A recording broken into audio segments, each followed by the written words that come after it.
coming to simple. The so-called harassment springs from the fact that when you see somebody with minus 40% marks getting a seat in a PG medical college, obviously the persons who have worked hard and got better marks will naturally get angry. It's a human condition. Okay, even if you are there in the place, you will feel that way. Look, I scored 60%. I'm not getting a seat, but somebody who's got minus. But is this about admission? This is about, okay, you get to the college. I'm just coming to that point. Yeah. I'm just coming to that point. Let me just elucidate on that. Okay. Now, the so-called harassment happens because of this conditioning. Okay, that I am being deprived of a seat. Now, look at what happened in the US.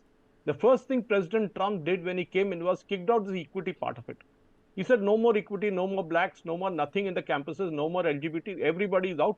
Everybody goes in with a singular thing. Now, don't tell me that US didn't have discrimination. They had huge amounts of discrimination against the blacks, against the native red Indians. They had lots of it.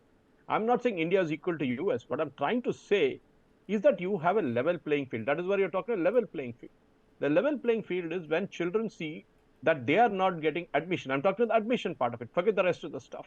No, but that's exactly my point, Mr. Kocheti. Let's not talk about admission. We're talking about once the students are on campus, no matter how they got there. Exactly. No matter how they got there. I'm coming to that. We're talking about that kind of discrimination. Okay, I'll give you an example. You know, Angel Chakma, that boy in Dehradun who got stabbed for calling all kinds of racial slurs. If something like that would have happened inside a campus, shouldn't that boy or that girl or that person, that student of the third gender as well, you've got gender that's been, brought into this ambit as well. It's not about admissions. It's about once the students... Can I just interrupt you? Exactly. I'll talk about Rohit Vemula case. I'm from Hyderabad and I've been to that HCU campus during that time. Okay. The judicial magistrate and the High Court of Telangana, then Andhra Pradesh High Court, accepted the fact that Rohit Vemula was not a Dalit. The case was closed with that. It went to the Supreme Court and was challenged there. But that's not what we're talking about here, Mr. Kocheti. With all due respect. I'm coming to that point. Please understand the entire thing, where I'm coming from. Now, what happened when his suicide note, Rohit Vemula clearly wrote that it was the communists that he had an issue with. It was the SFI that he had an issue with. But what happened finally? The entire thing turned on its head. And today, the case that came to the Supreme Court was Rohit Vemula's mother's case, which is what led to this particular notification by the UGC.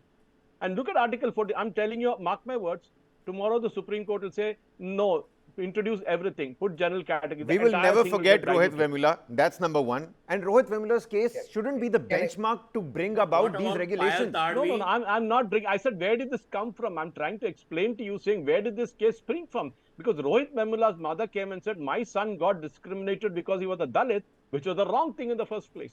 That is what I'm trying to explain. This is how the law is misused. This is when but that's again not the premise of our discussion right now, Mr. Kocheti. It's about whether or not our higher education institutions should have an equal playing ground. And what's wrong with these regulations is something that we're talking about. So one credible point that has come out is that there is a fear of misuse. There could be calculated misuse for this, for which we can have safeguards and we can talk about it. But why completely, say no to a law that's talking about good, to eradicate discrimination on the basis of religion, race, gender, place of birth, caste? I mean, this is such a welcome note. My apologies, journalism has to be neutral, but I am taking a side here. I think it's great. How we get to this point, that is something that we can debate about. But I think this is the need of the hour.